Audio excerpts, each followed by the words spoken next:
All right, so the topic today is choosing to start a business based on your product experience. Is this a smart move? Is this a reasonable move?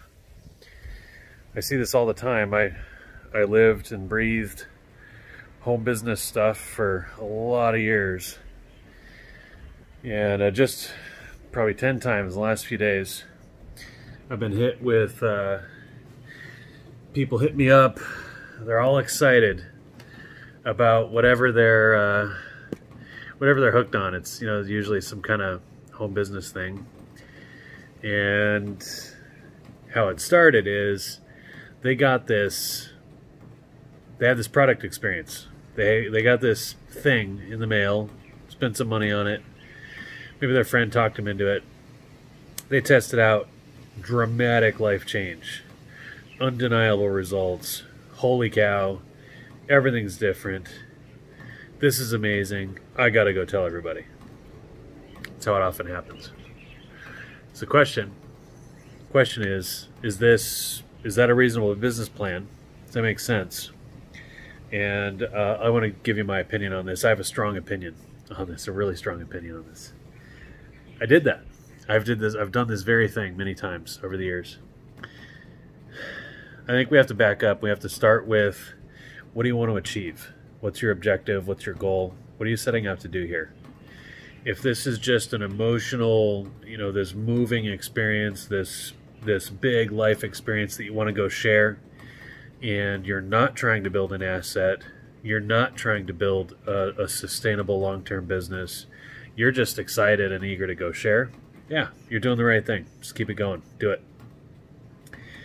If, on the other hand, your objective is to build an asset, something that produces cash flow for your family on a regular basis, something that's sustainable for the long term, if that's your goal. And the reason I even talk this way is because traditional home business things, a lot of them, they reek of that sort of a pitch. If they're not saying those sorts of things directly to you, to try to get you dreaming, to try to get you hoping, to try to get your expectations set up, and you get you all revved up, like, oh, this is going to change your life, we're going to build something massive, it's going to change your zip code, and generational wealth, and blah, blah, blah.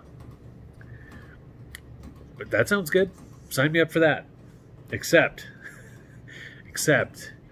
it's usually not obtainable and not real.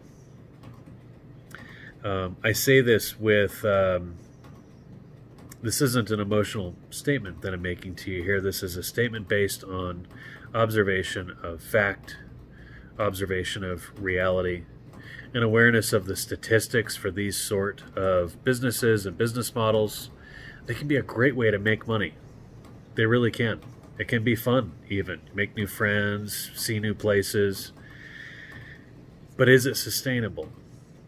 Are you actually building an asset that is likely to produce cash flow relentlessly, month after month, year after year, long into the future? You can't answer those questions until you can't say yes to that stuff until you know what you're doing. So I'll take a classic example. I'm not going to use names. I have no axe to grind with anybody here. By the way, the home business companies can do what they do. I'm not trying to be a jerk here. I'm just trying to shed some light on this often very emotional topic where people end up going down this path, believing a set of things and aiming, for this certain kind of a result, asset, producing sustainable cash flow goal. That's the outcome they think they're on. That's the path they think they're on. That's where they think they're going. That's what they're told that they're going to achieve or likely to achieve. But usually none of the people talking about these things have actually looked at any data. There's been no awareness of reality. It's all this emotion and excitement that's not grounded on fact. It's not based in fact. It's not grounded in reality. So how can you go do some checking around? My guess is you found this video partially because you're all excited about something and you're wondering what this guy in Hawaii has to say. Thanks for stopping by. I hope this helps. I really hope this helps. My guess is you really do want to create an asset. You want to do something that's going to make a difference long into the future. Yes, you're excited about the thing you found, the product you found, and the difference it's making in your life. Maybe it saved your life. Maybe you got this really emotional, deep, awesome story. Should that be your business? Most often I'm going to argue no. I strongly believe it shouldn't be. You could be a customer of this product, of this company's product, sure, all day long, no problem. If you want to build an asset that provides cash flow long into the future, you must ask certain common sense, basic business questions. And then if I'm you, I don't trust the answers. I'm not going to accept verbal answers. I'm going to look for proof. I must see proof with my own eyes. So what would this proof look like? When the pitch is endless, long-term, sustainable, monthly cash flow, which that's usually the pitch. When that's the pitch, what I would want to see, if I'm making a business decision, I'd want to see evidence of, first I want to see a large sample size of data over many, many years, at least 10 years, at least. This automatically rules out anything brand new. I can think of 100 things that are brand new where the pitch is, let's work hard for the next few years and ride off into the sunset, cash and checks for the rest of our life. I hope that happens for you. But you got to do a lot of this. Cross your fingers. Hope the wheels stay on. Hope this thing actually lasts and stands the test of time. It probably won't.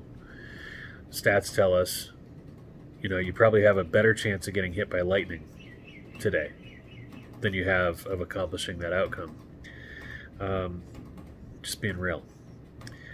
So if you can't see a large sample size of data over at least 10 years, then you cannot make a business decision based on data. You have to guess. You have to hope. You have to be willing to speculate and hope for the best.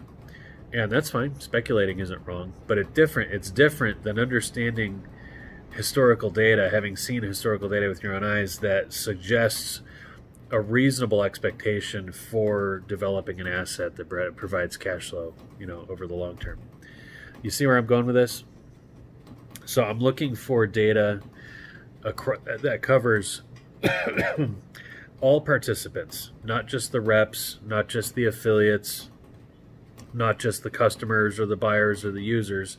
I want to see everybody. Don't chop up the database and try to trick me. I want to see everybody. And I want to see everybody over a long period of time. What I would encourage you to look for are the losers. Look for the people that are not getting paid. The people that have zero cash flow or at least aren't making a profit.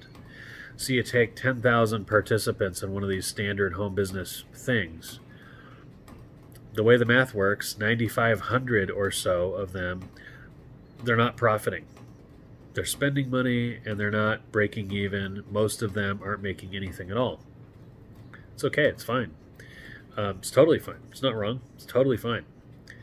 The question is, and where I would encourage your focus, isn't on the 5% that are making money. Look at the 95% that aren't.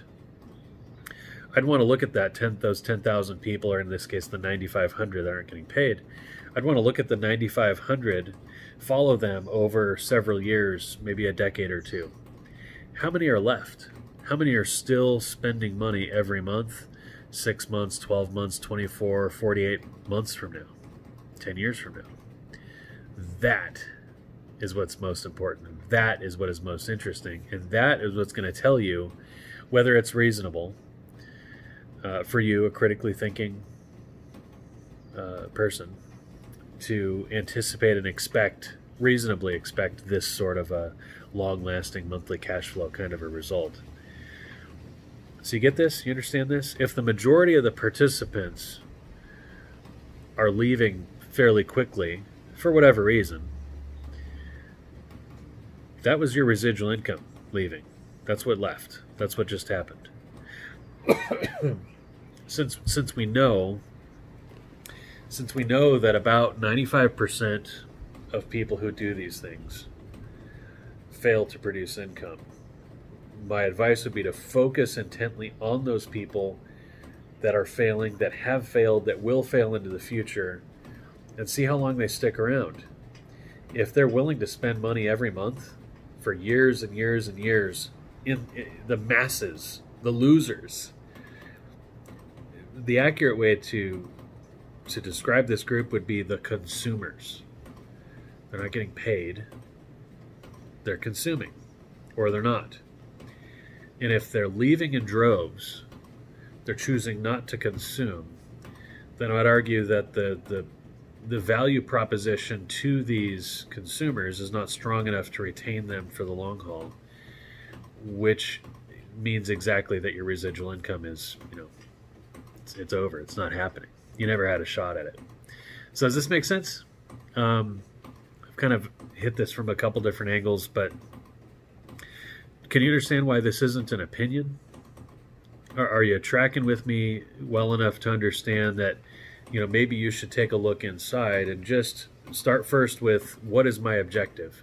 If I'm just here to goof off, spread the word about this product that I love, make a few bucks, you're right where you need to be. Turn the video off, you're fine.